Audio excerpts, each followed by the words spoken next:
Então, minha gente, o meu nome é Adassa, eu trabalho com constelação familiar. Aqui nessa série de vídeos eu estou ajudando você a recuperar um pouco da sua liberdade, do seu poder pessoal, aquele poder que é necessário para fazer escolhas.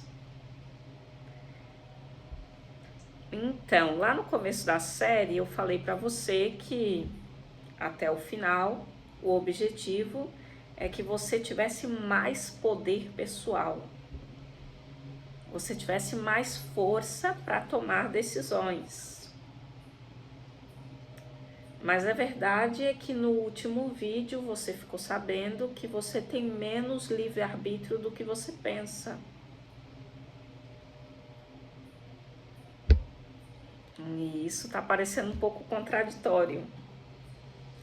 Então você descobriu que você tem menos livre-arbítrio, menos liberdade do que você pensa, por causa da sua consciência. Então, durante essa série, a gente ficou conversando um pouco sobre a consciência, a culpa, consciência pesada, inocência. E no último vídeo a gente viu uma outra consciência, que é a consciência de grupo. E as lealdades invisíveis, essas lealdades que você tem, a história do seu grupo familiar, submete a sua consciência. Então você fica com a consciência pesada ou você toma decisões trabalhando a serviço desse grupo familiar. Então foi disso que você tomou consciência no último vídeo. Nessa série de vídeos nós estamos usando esse livro aqui, No Centro Sentimos Leveza, de Bert Hellinger. Estamos buscando entender que lugar é esse que a gente toma decisões e sente leveza. Se você chegou nesse vídeo, esse é o número 8 da série. Então tem 7 vídeos antes para começar a assistir o processo desde o começo. Sobre o que nós vamos falar agora? Vamos aprofundar um pouco que já foi comentado no vídeo anterior, né? Essa consciência de grupo, a consciência do grupo familiar, que também é chamada consciência de clã, consciência arcaica. Bert Hellinger vai usar vários termos para falar dessa consciência. A consciência do grupo familiar. Essa consciência que todos os indivíduos que estão ali fazem parte daquele sistema, estão vinculados entre si, as suas histórias estão emaranhadas e todos eles estão submetidos a uma mesma consciência de grupo. Essa consciência coletiva do grupo familiar. Então é sobre isso que nós estamos falando. Por que algumas pessoas são tão reféns da culpa e da inocência? Por que elas ficam tão culpadas e não têm liberdade para tomar decisões? Então, se a sua família, aqui está o grupo familiar, foi até um lugar, se você quiser passar daquele lugar, a sua consciência vai ficar pesada. Se a sua família foi até um patamar, quando você quer avançar, a sua consciência fica pesada, culpada, com medo de não pertencer mais ao grupo familiar. Então isso tudo acontece de maneira inconsciente. Então algumas pessoas são muito reféns da consciência, desse mecanismo de culpa e inocência, e o motivo disso é porque o sistema familiar não está em ordem. Elas não estão em ordem com o sistema familiar. Então elas ficam muito reféns da culpa e da inocência, porque no sistema tem conflitos, tem tragédias, tem emaranhados, e elas não conseguiram colocar ordem nas coisas. Outra maneira de dizer isso seria dizer que essas pessoas que são tão reféns da inocência, talvez estejam no lugar errado no sistema familiar. Então, se uma pessoa está ocupando o lugar errado, está emaranhada com a história de outra pessoa do sistema, ou ela foi escolhida, ela está a serviço do sistema em alguma questão que precisa ser resolvida, ela tem menos liberdade. Então, como mesmo sendo uma pessoa sistêmica, todos temos essa consciência, essas lealdades, essa lealdade ao sistema do qual nos originamos, todos temos isso. Como vamos ter liberdade para ir um pouco mais longe, para fazer mais? Como vamos pertencer ao grupo e mesmo assim ter liberdade para tomar decisões que nos levem a lugares mais longe, nos levem para um lugar mais longe do que a nossa família chegou? Decisões que nos permitam fazer diferente do que a nossa família fez. Por exemplo, se existe um padrão na sua família de relacionamentos que não dão certo, relacionamentos em que houve traições, relacionamentos que havia ali uma desigualdade entre o casal, as mulheres não foram felizes nos seus relacionamentos, se existem várias histórias assim na sua família, como que você vai ir mais longe? Ou seja, o padrão que está estabelecido no sistema é aquele. Como que agora eu vou conseguir me permitir ser feliz num relacionamento? Como que eu vou ser feliz num relacionamento sem ter a consciência pesada? Sem me sentir culpada? Isso acontece de maneira inconsciente. Essa compensação, o indivíduo, através da sua história, está compensando as tragédias do sistema familiar. Que tal o sistema, né?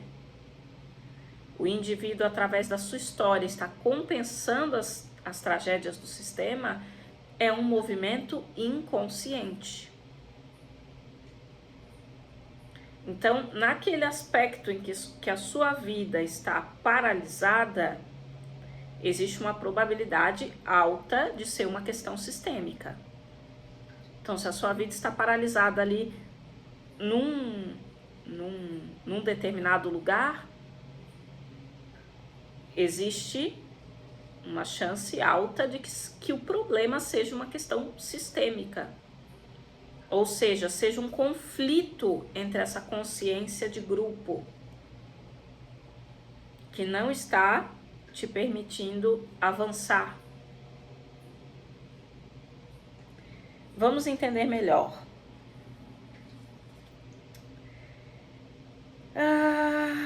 Então, o que acontece? Ultrapassar os limites da lealdade. Então, existe uma lealdade ao enredo familiar. Então, é preciso, para retomar a liberdade de decisão, é preciso estar disposto a ultrapassar os limites dessa lealdade ao grupo familiar e lidar com o desconforto do sentimento de culpa, estando lúcido de qual a causa desse sentimento. Então, é preciso a gente saber por que esse sentimento de culpa quando você ultrapassa um determinado limite, que é o limite do enredo familiar. Então, vamos dividir aqui, a questão são as leis. Nós vamos dividir em dois tipos de leis. Existe algumas leis que são um acordo velado que existe na sua família. São algumas lealdades invisíveis, que você tem essa lealdade obedecendo um determinado acordo que é específico da sua família. E geralmente são as leis esse acordo que é o que está te paralisando. Agora existe um outro grupo de leis que são as leis sistêmicas da família. Essas são comuns a todos os grupos familiares. Essas são as ordens do amor. São as leis que são a teoria da constelação familiar, né?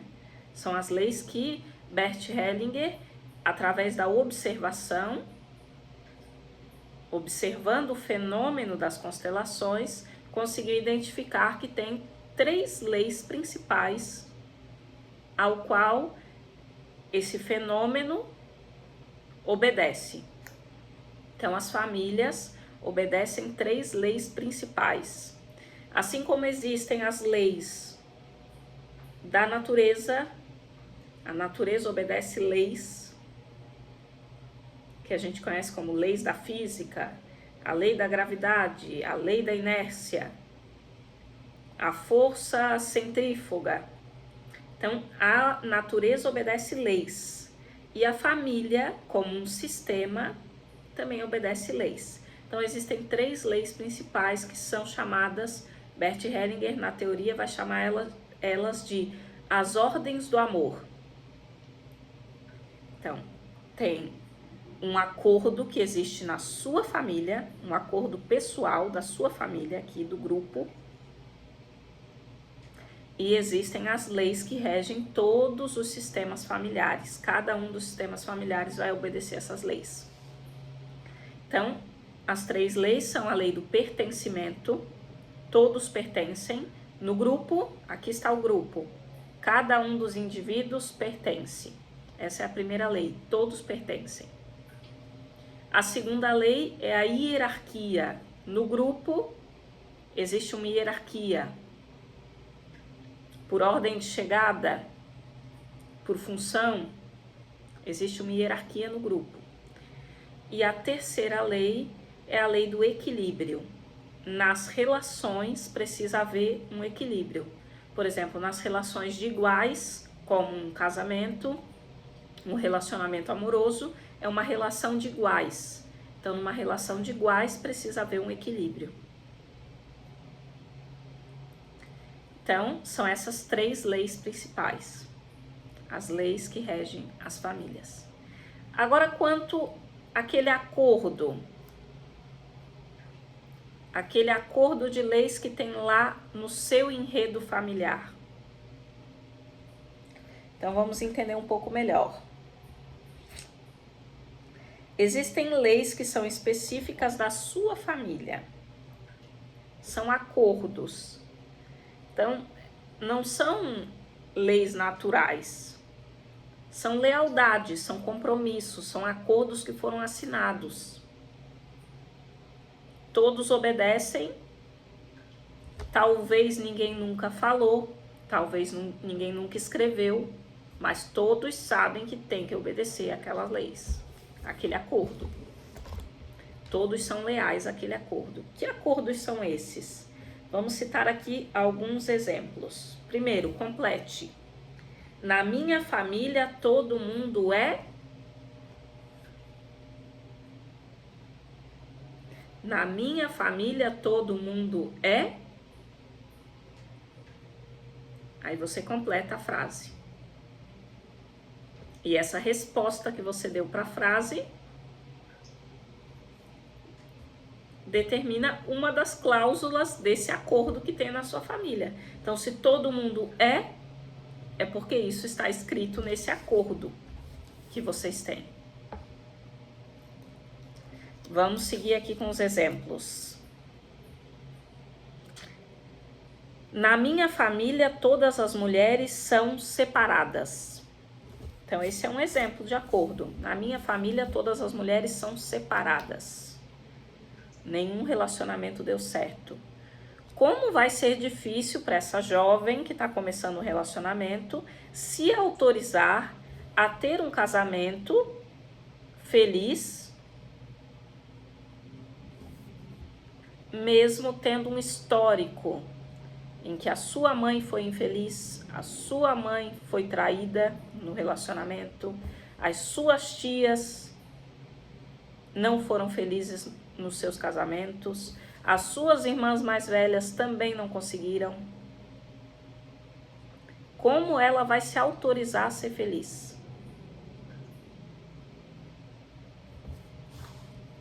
Então, esse é um enredo familiar. Então, o enredo familiar poderiam ser ali 2 frases em que você resume a história da sua família. Resuma a história da sua família em 2 frases. Então, esse é o enredo familiar.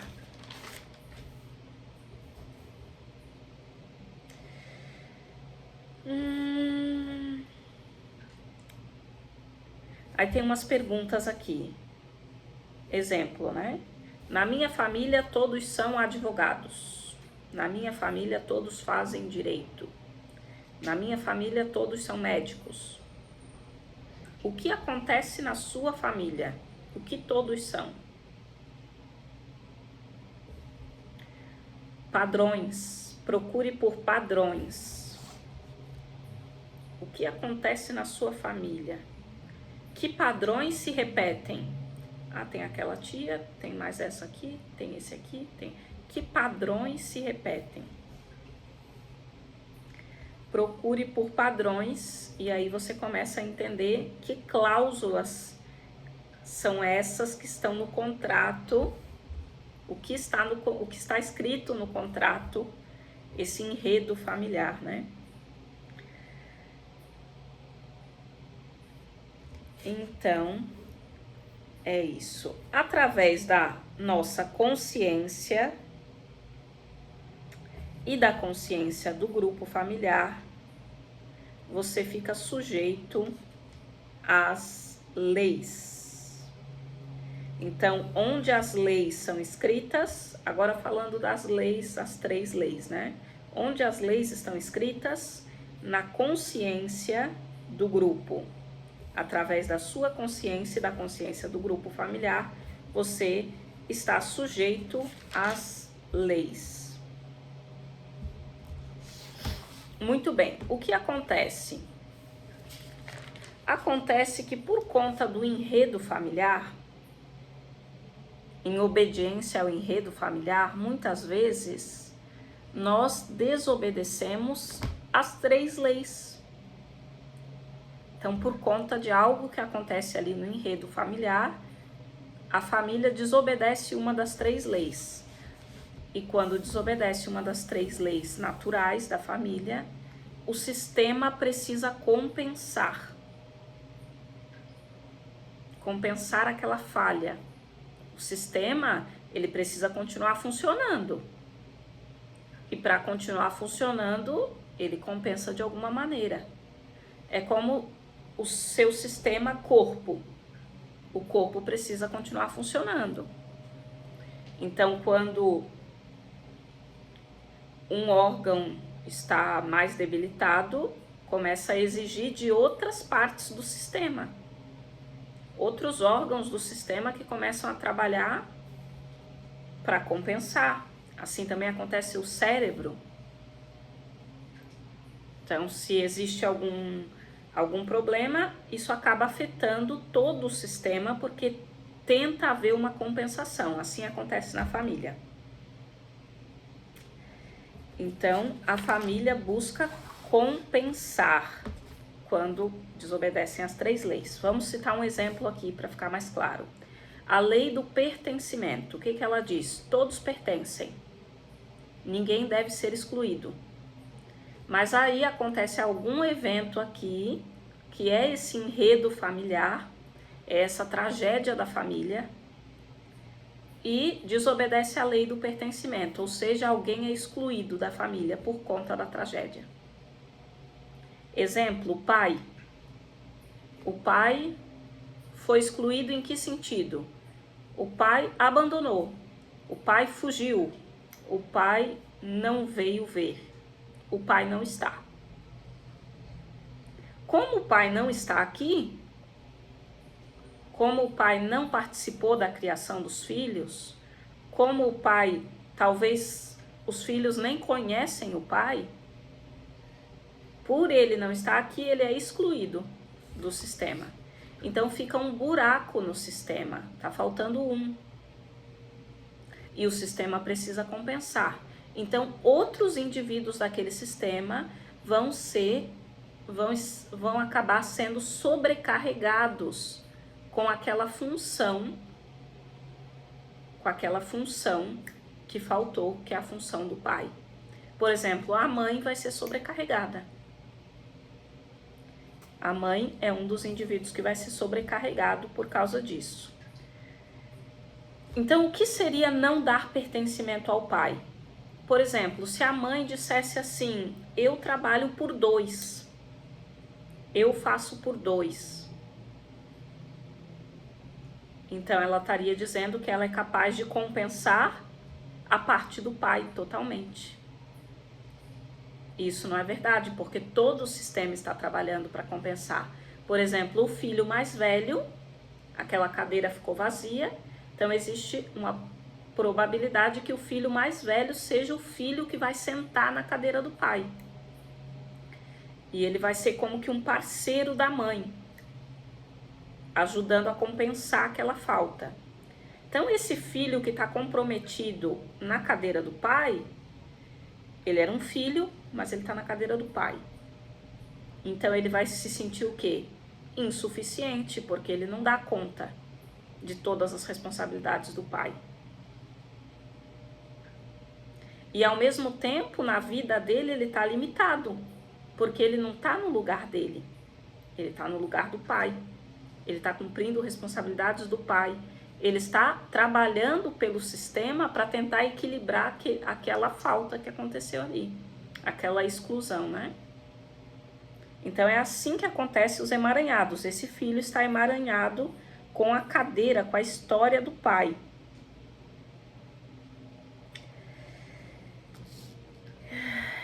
E aí o que vai acontecer? Esse filho tem menos liberdade de escolha, menos liberdade na vida, menos fluidez do que os irmãos. Vamos dizer que ele tem irmãos mais jovens, né? Os irmãos mais jovens estão mais livres.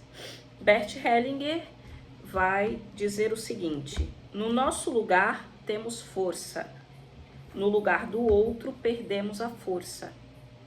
Então o filho que está na cadeira do pai, ele está num lugar onde ele não tem força. Ele está trabalhando pelo sistema, mas ele não tem força pessoal ali naquele lugar. No nosso lugar, temos força. Se ele tivesse no lugar dele, ele teria força, porque o lugar dele é exatamente do tamanho dele. Então, voltando aqui, por que algumas pessoas são tão comprometidas com manter a inocência? A inocência. Por que algumas pessoas sentem tanta culpa?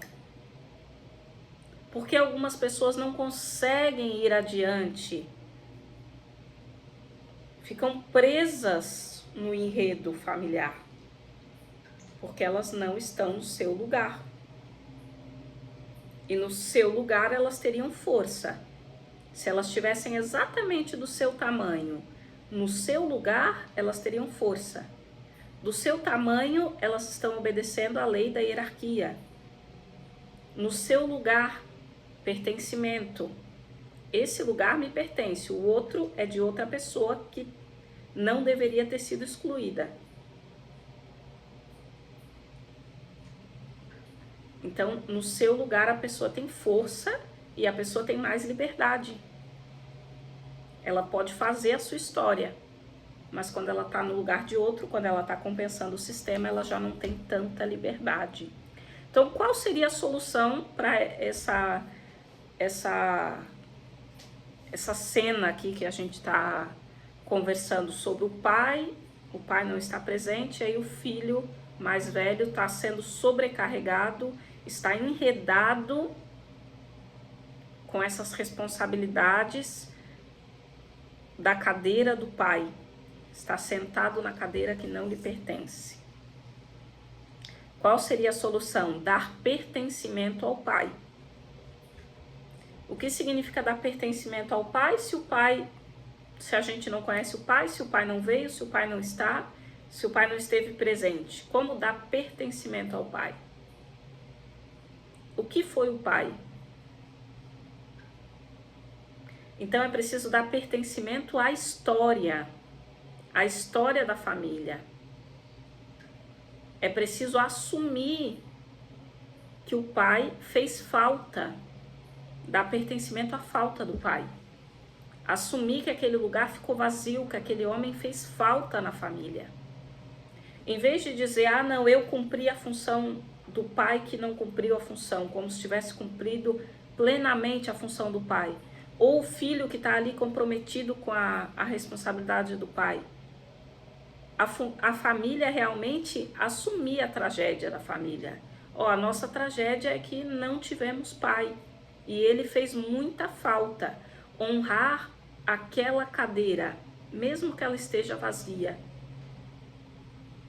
Honrar aquela cadeira, ele fez falta por não estar aqui. Sair da negação. Eu fui sobrecarregado por causa da falta dele. Eu sofri por causa da falta dele. Então, tomar essa história, incluir o pai na história. Então, reconhecer a importância daquela cadeira, mesmo que a pessoa não estivesse presente. Seria muito melhor se ele estivesse aqui. Então, são frases para ajudar a incluir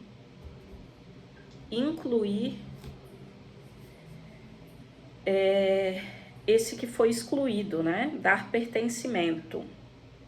Então, é preciso haver uma mudança de postura.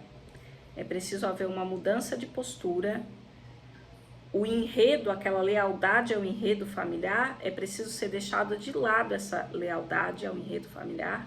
Isso vai causar culpa.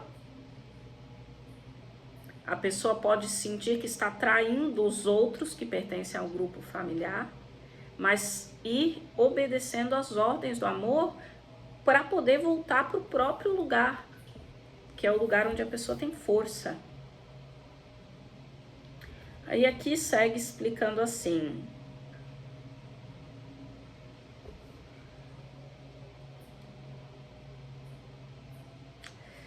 Então, é possível, quando identificamos quais as lealdades invisíveis, quando identificamos quais os acordos daquela família, é possível começar a colocar ordem naquela família. Colocar ordem significa dar pertencimento aos excluídos, restabelecer a hierarquia e recuperar o equilíbrio das relações. Então, as ordens do amor, eu ainda vou fazer uma série de vídeos aqui explicando cada uma das ordens. Pertencimento aos excluídos, restabelecer a hierarquia e recuperar o equilíbrio. As ordens do amor garantem que os indivíduos tenham mais liberdade.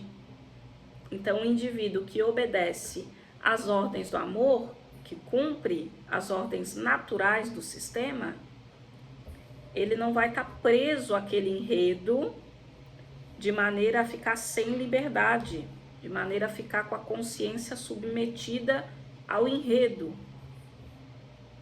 Deixa de ser refém da culpa e inocência, que os fazia leais aos acordos que fazem parte do enredo familiar. Se você colocar ordem no seu sistema e voltar para o seu lugar, nesse lugar você tem força para tomar decisões e também tem mais liberdade. Então foi isso nesse vídeo. Você conseguiu entender o que são as ordens do amor, como o seu enredo familiar a lealdade a esse enredo pode ter feito com que a família violasse as ordens naturais da família, e aí o sistema está cheio de emaranhados para tentar compensar essa violação às ordens do amor. Então, esse é o entendimento que nós chegamos no vídeo de hoje, e vamos seguindo ainda com essa série.